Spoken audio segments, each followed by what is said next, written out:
김건희가 지금 비상이라고 합니다.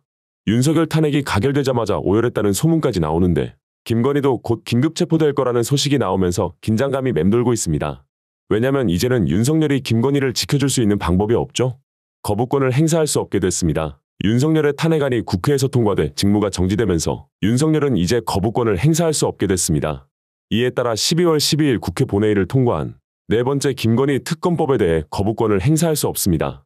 지금까지 윤석열은 더불어민주당 등 야당 주도로 국회를 통과한 김건희 특검법을 거부권 행사로 세 차례는 막아왔지만 이제 그럴 수 없게 된 것입니다. 남은 변수는 한덕수 국무총리가 거부권을 행사할 수는 있다는 점입니다. 하지만 대통령 공백 상황에서 국정의 안정적 관리에 집중해야 하는 한 총리가 제2호 국권을 행사하기엔 정치적 부담이 클 수밖에 없다는 지적이 나오는 만큼 그 가능성이 낮다고 합니다.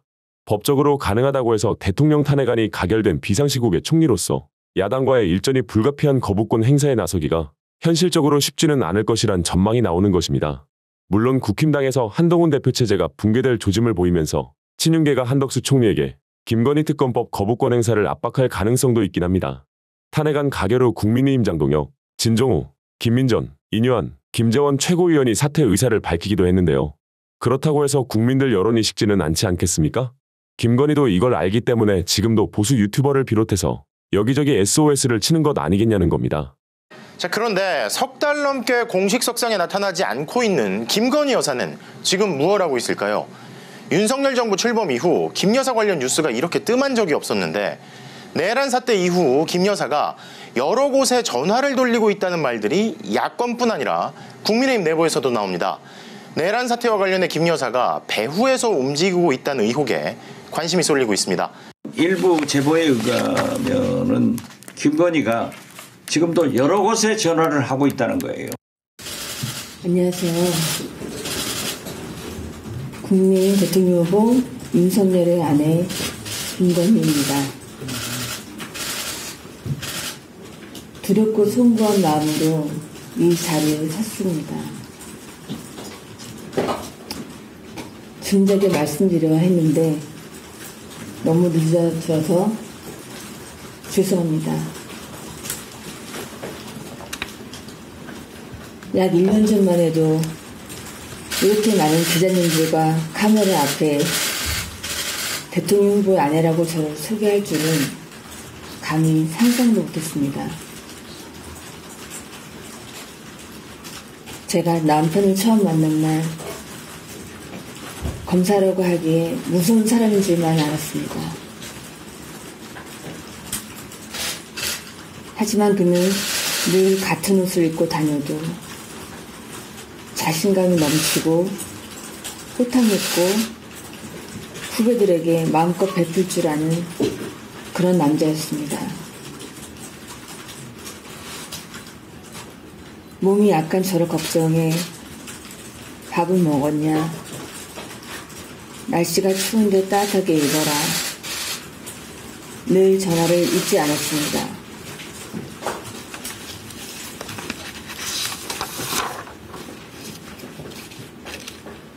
그런 남편이 저 때문에 지금 너무 어려운 입장이 되어 정말 그렇습니다. 제가 없어져 남편답게만 평가만 받을 수만 있다면 차라리 그렇게라도 하고 싶습니다. 저는 남편에 비해 한없이 부족한 사람입니다. 제가 사랑하고 존경하는 남편 윤석열 앞에 저의 허물이 너무나도 부끄럽습니다. 결혼 이후 남편이 겪는 모든 고통이 다 저의 탓이라고만 생각됩니다.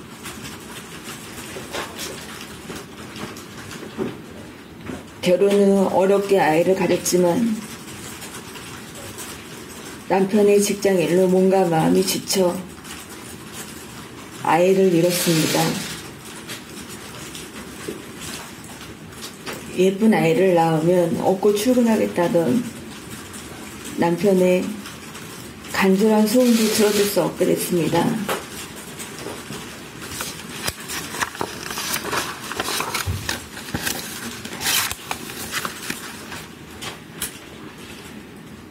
국민을 향한 남편의 뜻에 제가 올룩이 될까 늘 조마조마합니다. 일과 학업을 함께하는 과정에서 제 잘못이 있었습니다. 잘 보이려 경력을 부풀리고 잘못 적은 것도 있었습니다. 그러지 말았어야 했는데 돌이켜보니 너무나도 부끄러운 일이었습니다.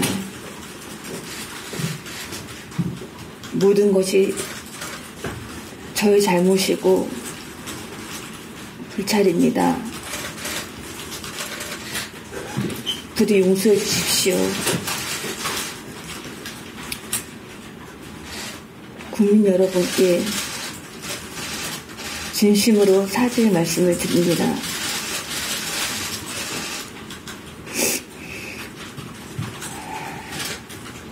저 때문에 남편이 비난받는 현실에 너무 가슴이 무너집니다.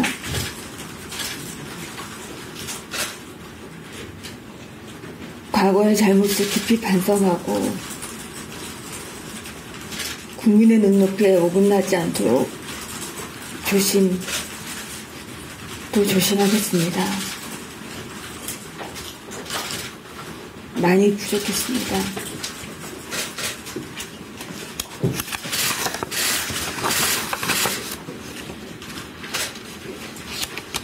앞으로 남은 선거 기간 동안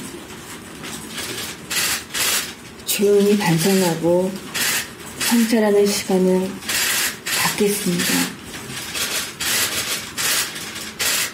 그리고 남편이 대통령이 되는 경우라도 아내의 역할에만 충실하겠습니다. 부디 노여움을 거두어 주십시오. 잘못한 저 김건희를 욕하시더라도 그동안 너무나 어렵고 힘든 길을 걸어온 남편에 대한 마음만큼은 거두지 말아주시길 간곡히 부탁드립니다.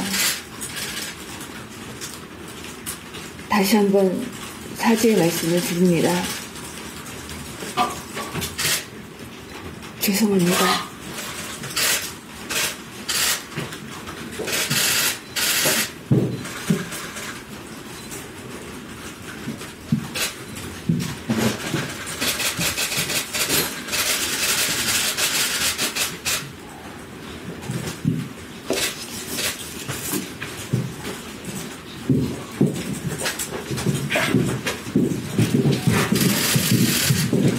잘 국정을 운영할 수 있도록 해야 된다고 생각합니다.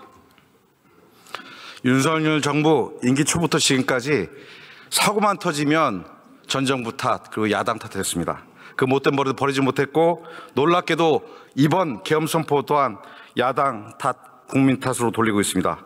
총리도 야당 탓 국민 탓이라고 생각하십니까? 야당과 여당은 국민을 위해서 협력해야 할 그러한 주체다. 저는 항상 그렇게 믿고 있습니다. 총리가 2년 반 동안 총리직 수행하시면서 저는 총리의 이런 태도, 그런 태도 저는 본 적이 없어요. 항상 야당 탓하셨어요. 이 자리에 서셔서 항상 야당 탓하셨습니다. 기억 안 나십니까? 탓을 한 것이 아니고요.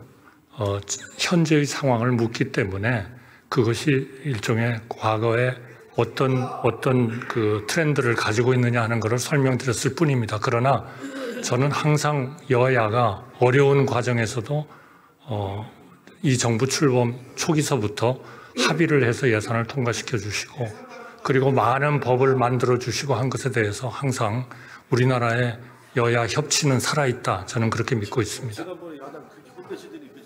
총리, 검사가 수사권을 가지고 보복을 하면 그게 깡패지 검사냐? 이건 누가 한 얘기입니까? 죄송합니다. 제가 그 문제에 대해서는 누가 했는지를 알고 있지 못합니다.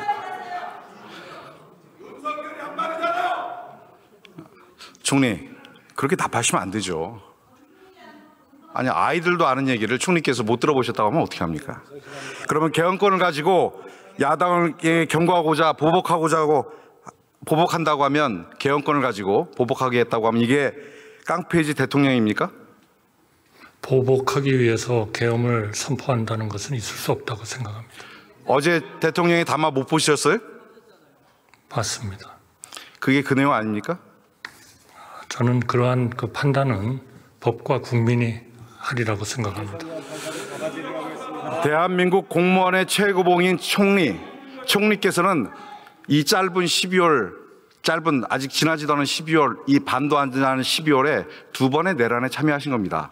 12월 3일 윤석열의 내란에 참여하셨고 12월 8일 헌법에도 없는 권력 위임을 자처하셨습니다. 자임하셨습니다. 그 문제는 여러 번 설명드렸고요. 저와 우리 국무위원들은 전혀 내란에 참여한 적이 없다고 저희는 믿고 있습니다. 지금 내란의 공범 피의자의 신분인 총리가 내일 탄핵이 의결되고 나면 바로 대통령 권한 대행이 된다는 것. 민주주의 선진국이고 세계 경제 10대 대국이고 군사력을 보면 5위의 대국이고 한류 문화의 선진국인 대한민국의 비참한 현실입니다. 어떻게 생각하십니까? 그러한 그러한 가정을 전제로 해가지고 제가 답변을 드리는 것은 적절치 않다고 생각합니다. 국민으로서 부끄럽습니다. 내란의 피의자가 대통령 권한대행이 되는 것입니다. 총리, 경고합니다. 대통령 권한대행이 되더라도 경공망동하시면 안 됩니다. 무너진 안보태세를 바로잡아야 합니다. 평화를 위협하는 군사적 행동, 국지전의 가능성을 최소화시켜야 됩니다. 그리고 무너져가는 민생경제와 경제 상황을 관리하는 일에만 집중하십시오. 그렇게 하시겠습니까? 그러한 가정과 전혀 관련 없이도 총리와 국무위원들은 지금 의원님께서 지적하신 그런 중요한 국정에서 최선을 다해서 국정을 안정시키고 우리나라를 보위하고 강한 경제를 유지하도록 노력해야 된다고 생각합니다. 들어가세요. 경찰청 차장 나오세요.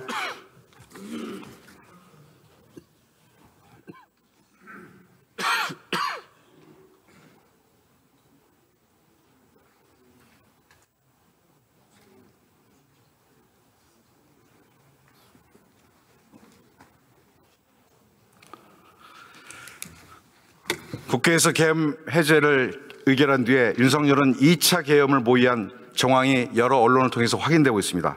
국수본은 어디까지 확인하셨습니까? 국수본에서는 제가 보고받지 못한 내용을 알 수 없습니다. 수사 진행 상황 전혀 파악 못하고 계십니까? 네, 보고받지 않고 있습니다. 지금 언론에 보도된 바에 따르면 계엄 해제 결의안이 통과된 새벽 1시 이후에 총리께서 2시 30분에 계엄 해제령을 국회로부터 받아서 대통령실에 전달했던 그 시간까지 대통령과 그의 참모들은 합참 지휘통제실 안에서 모여 있었습니다. 윤석열, 김용현 장관, 정진석 비서실장, 신원식 안보실장, 인성환 국가안보실 2차장, 최병호 국방비서관, 박한수 계엄사령관이 함께 모여 있었습니다. 합참의장이 전쟁의 주의소로 쓰는 결심실 안에 합참의장을 내보내고 이들이 모여 있었습니다. 약 1시간 이상 모여 있었던 것으로 추산됩니다. 이 자리에서 윤석열은 김용현 장관에게 이렇게 얘기했다고 제보를 받았습니다. 먼저 국회에 들어가서 국회의원들 잡으라고 했는데 왜 못했어? 라고 했더니 김용현 장관이 병력이 부족해서 그랬습니다. 라고 대답을 했고 그럼 병력을 더 투입해. 계엄이 해제되면 내가 한 번 더 발령하면 되지. 라고 대통령이 얘기했다는 제보가 있습니다. 확인했습니까? 저는 그 내용에 대해서 모르고 있습니다. 지금 당장 윤석열 체포해야 된다고 생각합니다. 지통실 CCTV 그리고 김용현의 비화폰을 경찰이 확보했다는 보도가 있습니다. 그거 맞죠? 저도 언론을 통해서 알고 있는 내용이고요. 수사본부 통해서는 알 수 없었습니다. 아직도 군 통수권이 대통령에게 있습니다. 대한민국의 국군은 어마어마한 무력을 가지고 있는 부대입니다. 지금이라도 대통령을 신속하게 체포해야 된다라고 생각합니다. 동의하십니까?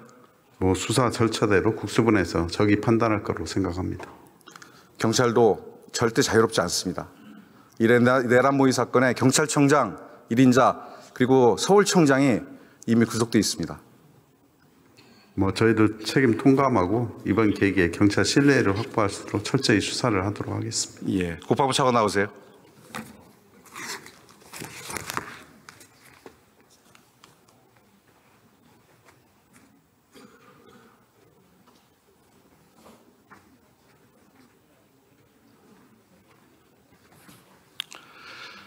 북한에 갔다는 무인기 김영현 장관의 지시입니까? 예, 죄송합니다. 제가 거기에 대해서 확인해 드릴 수 없습니다. 드론 작전 사령부에서 운영하는 드론이었죠? 예, 제가 확인해 드릴 수 없다라는 다시 한번 말씀드립니다. 김병주 의원이 확인해 주신 드론 창고 컨테이너 화재 사건 수사하고 있습니까? 예, 확인했습니다. 화재가 어떻게 발생했습니까? 현재까지는 자연 그것을 인해서 발생한 것으로 확인이 됐고 CCTV 확인 결과 그 화재 시간대에 거기에 접근한 인원이 없는 것으로 제가 보고를 받았습니다.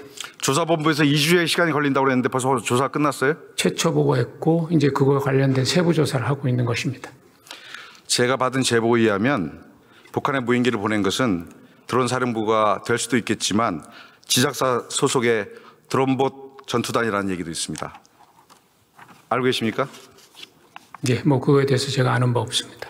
강호필 지작사령관이 무인기 내가 보냈다라고 술자리에서 지인들에게 얘기했다는 정황이 여러 군데서 제보를 통해서 저희가 받았습니다. 확인하셨습니까? 예, 제가 그 사실 확인한 거 있지 않습니다. 무인기 사건으로 남북 간 긴장 관계가 최고조로 오른 단계인 지난 10월부터 김용현은 북한의 우물풍선에 대해서 원점 타격 이렇게 지시한 적이 있었습니다. 있었습니까? 없었습니까? 합참에서 그런 사실이 없었다고 공식적으로 입장을 낸 걸로 알고 있습니다. 11월 28일 북한 오문풍선 관련돼서 합참의 상황 평가회 때 김영호는 비오픈으로 이승호 합참 작전본부장을 질타했습니다. 그 사실 알고 계십니까? 모르고 있습니다. 조사해야 된다고 생각합니다. 이승호 합참 작전본부장 조사하셔서 김영호로부터 어떤 전화를 받았는지 꼭 확인해 주시기 바랍니다. 조사 안 하시겠어요? 예, 그것이 필요하다면 제가 확인해 보겠습니다. 그로부터 열흘 전인 11월 18일 31번째 오물풍선이 왔을 때 김영호는 합참 벙커에 내려갑니다. 그리고 평상시와 다르게 2시간 동안 아무런 얘기하지 않고 합참에 보고만 받습니다. 시위를 한 거죠. 그날 저녁에 합참은 이런 발표를 합니다. 우리 군의 인내력을 시험하지 말라라고 하는 아주 강도 높은 대북 성명서를 발표합니다. 이것은 김용현이 오물풍선 원점 타격하라고 하는 지시에 대한 합참에 시위를 했고 이 시위에 대한 결과물 아닙니까? 그렇지 않습니다. 어떻게 속단하십니까? 그때의 그 피지 내는 것을 저도 확인했기 때문입니다. 이런 일련의 사건들을 보십시오. 윤석열의 확실한 개혁 문제를 확인한 김용현이 계엄의 명분을 쌓기 위해서 북한을 계속 자극하고 있었던 겁니다. 이것은 합리적 의심입니다. 그렇게 생각하지 않으세요? 예, 그렇게 생각하지 않습니다. 윤석열 내란 사태의 핵심 세력으로 국군 방첩사령부가 지목되고 있습니다. 저희들 그래서 방첩사라고 얘기하는데 일반적으로 방첩사령관이 교체될 때 참모장과 기획관리실장 같이 내보낸 적이 있습니까? 제가 그런 것은 알고 있지만 기억이 없습니다. 제 기억에도 없습니다. 참모장과 기획실장은 부대 내부 승진 자리입니다. 참모장이 내부의 살림과 모든 것을 총괄하죠. 사령관은 외부군의 타군에서 오죠. 그리고 임기 2년짜리 진급이죠. 그렇죠? 예, 그렇습니다. 이건 정보기관이 갖고 있는 특성입니다. 그런데 이것을 깡그리 무시하고 살림을 한 참모장도 데려가고 기획실장도 데려가고 소영기 소장을 참모장으로 데려가고 그리고 김철질 대령을 기획관리실장으로 데려갑니다.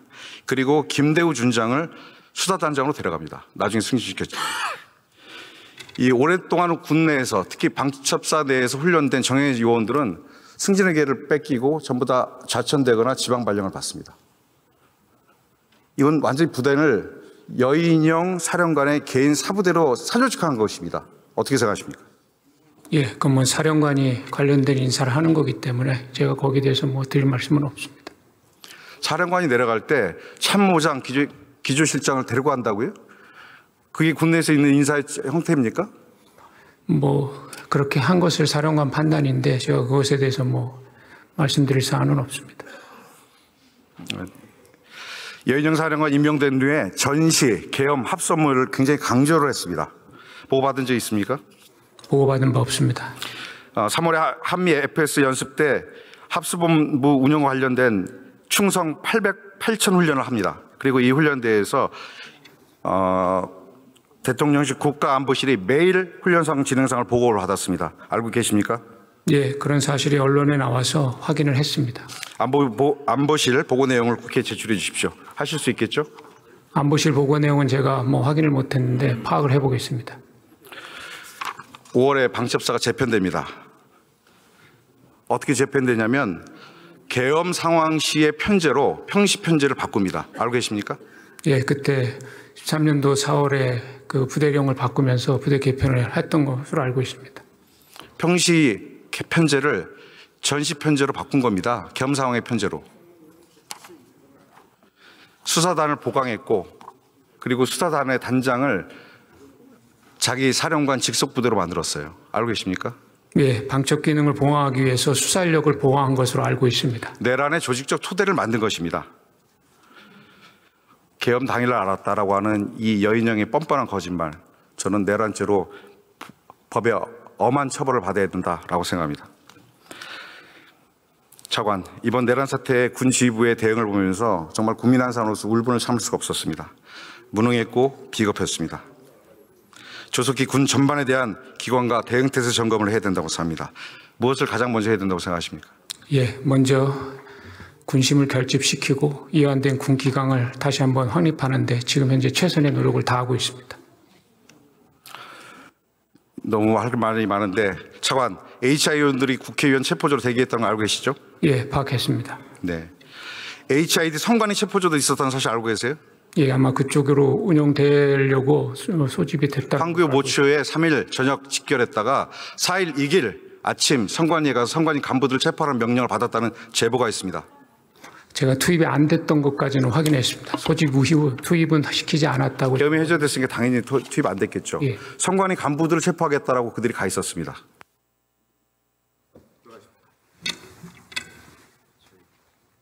외교부장 나와주십시오.